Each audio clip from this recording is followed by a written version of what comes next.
না না, সে তো রাজাকারের বাচ্চা। রাজাকার রাজাকার খেলার দিন শেষ। টকশো কিংবা সামাজিক অনুষ্ঠানে সবখানে মতের মিল না হলেই যাকে তাকে বেয়াদব, রাজাকার ও অভদ্র বলতেন মানিক চৌধুরী। আমাদেরকে কি বলে? মৌলবাদী বলে। মৌলবাদী রাজনীতিকে যারা বিএনপি জামাতে করার যতই না ষড়যন্ত্র করুক, আমরা ভয় পাই না। রাজাকার রাজাকার খেলার দিন শেষ। মুক্তিযোদ্ধার সন্তান নাতিপুতিরা কেউ মেধাবী না, যত রাজাকারের বাচ্চারা নাতিপুতি হলো মেধাবী, তাই না?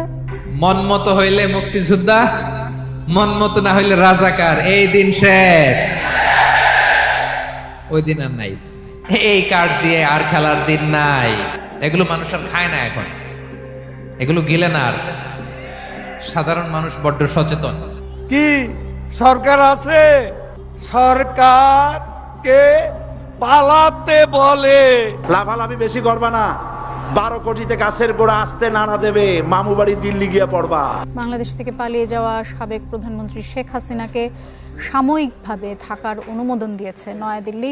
দেখেন, কালের বিবর্তনে, সময়ের আবর্তনে একই পরিক্রমা। আমাদেরকেও ট্যাগিং করে, আমাদেরকে মৌলবাদী বলে, ব্যাকডেটেড বলে, রাজাকার বলে, জঙ্গি বলে, যুদ্ধাপরাধী বলে। আছে না এরকম? ওয়াসবির আলা মা ইয়াকুলুন, নিজের সাথে মিলায় নেন। যা বলে ধৈর্য ধারণ করো। ওয়াহজুরহুম হাজরান জামিলা, জাস্ট ইগনোর দেম, ভালোভাবে ইগনোর করেন, খালাস, সালাম দিয়ে কেটে পড়েন। তাহলে প্রিয় ভাইরা, এই বিপদ আপদ আমাদের পিছু ছাড়বে না, পিছু ছাড়বে না। নবীদের পিছু ছাড়ে নাই, আমরা কোথায়? আমরা আর কি? বিপদ আমাদেরকে ধৈর্য ধারণ করতে হবে, মনোবল হারাইলে হবে না। দেখেন বিশ্বনবী কিভাবে আপনাদেরকে সান্ত্বনা দেয়। বিশ্বনবী বলেন, আজাবান লি আমরিল মুমিন, মুমিনের ব্যাপারটা বড় আশ্চর্যজনক। ফাইন্না আমরাহু কুল্লাহু লাহু খাইর, মুমিনের জীবনে যা ঘটে সবটাই খাইর, সবটাই কল্যাণ। ইন আসাবাতহু সাররাউ শাকারা ফাকানা খাইরাল্লাহ ওয়া ইন আসাবাতহু দাররাউ সাবারা ফাকানা খাইরাল্লাহ। মুমিনের জীবনে যদি সুখ আসে তাহলে মুমিন শুকরগুজার হয়, এটা তার জন্য ভালো। আর যদি মুমিন জীবনে দুঃখ আসে তাহলে সে সবর ইখতিয়ার করে, এটাও তার জন্য ভালো। সুবহানাল্লাহ। তাহলে দেখেন, আমরা হয় সুখে থাকি নয় দুঃখে থাকি, ঠিক কিনা বলেন? তাহলে সুখের সময় আমরা শুকর করি, কি করি? শুকরগুজার হই। শুকরিয়া করাও একটা ইবাদত, শুকরিয়া করাও কি? আর দুঃখের সময় আমরা সবর করি, সবর করাটাও একটা। তাহলে আমাদের পুরো জীবনটাই ইবাদত, পুরো জীবনটাই। সুখের সময় শুকর আর দুঃখের সময় সবর। আওয়াজ করে বলেন, সুখের সময় শুকর আর দুঃখের সময়। এই দুই ইবাদত মুমিন জীবনে চলমান, কন্টিনিউয়াস, একটা উইন উইন সিচুয়েশন। কি বলেন? উইন উইন হয়ে গেল না? যেই পরিস্থিতিতেই থাকে আমাদের জন্য লাভ। আল্লাহু আকবার। তাহলে প্রিয় ভাইরা, এটাই জীবনের বাস্তবতা। সবর আমাদেরকে ইখতিয়ার করতে হবে, হতাশ হওয়া যাবে না। অনেকে আমরা অল্পতে হতাশ হই। এই যে আমরা ধৈর্য ধারণ করছি, এর ফল পাচ্ছি না। দীর্ঘ 1.5 যুগ, 1.5 দশক ধরে ধৈর্য ধারণ করছেন না আপনারা? এখন মুক্তি, স্বাধীনতা, বিজয় এনে দিয়েছে কে? ধৈর্য ধারণ করুন। ধৈর্যের যে ফলাফল, এটা বড় মিষ্টি।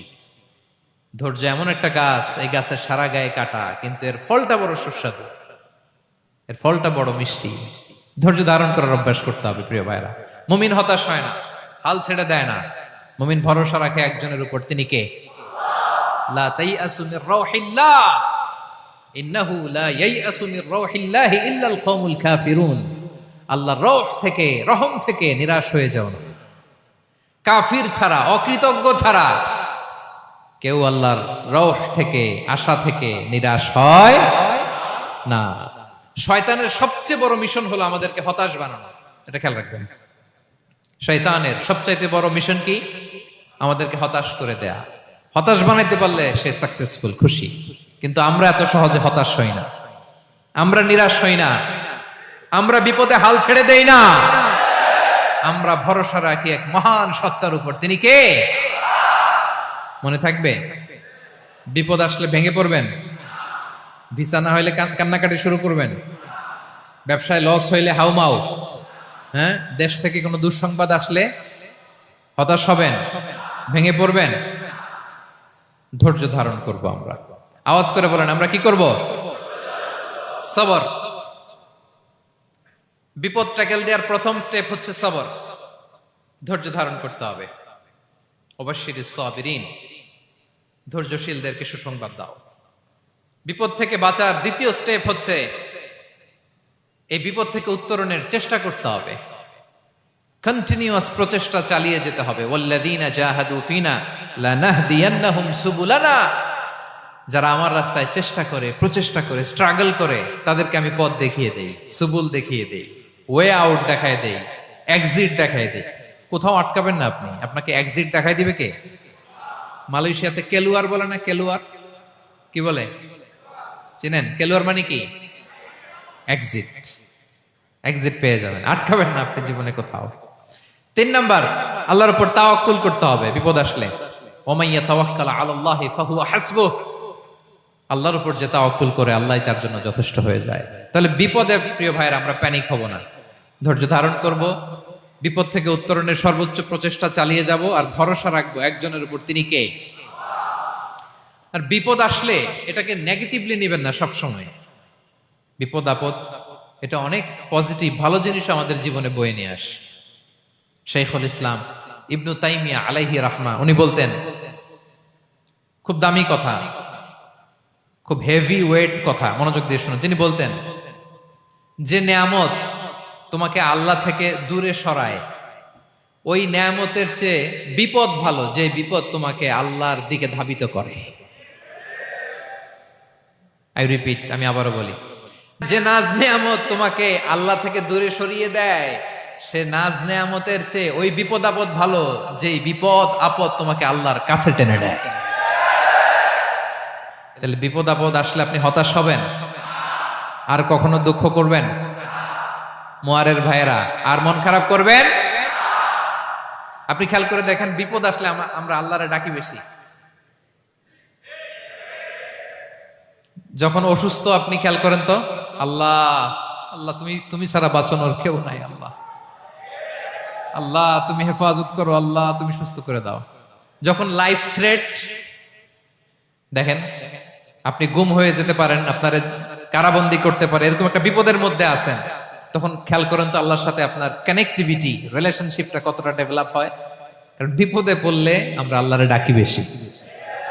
তাহলে বিপদ আপদেরও কিছু পজিটিভ সাইড বা দিক আমাদের জীবনে আছে না নাই?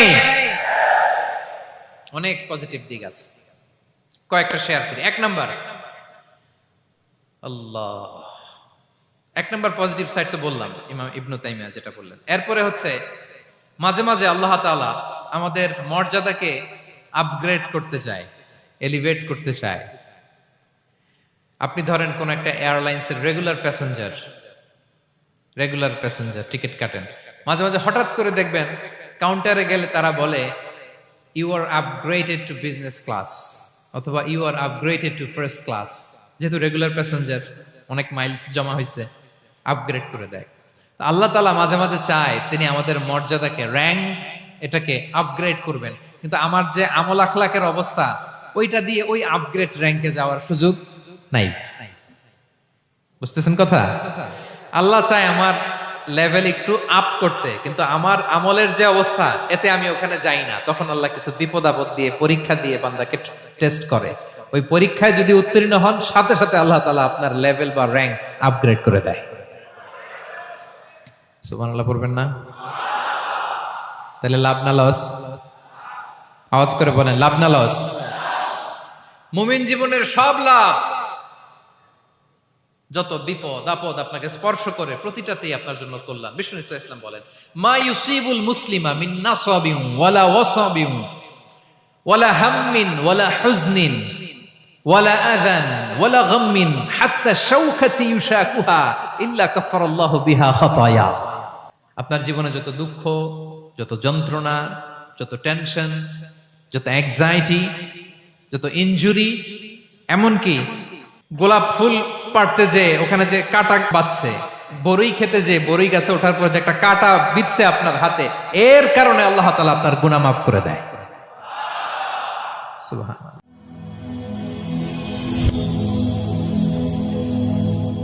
Rose TV 24. Enjoy by listening to the Holy Quran.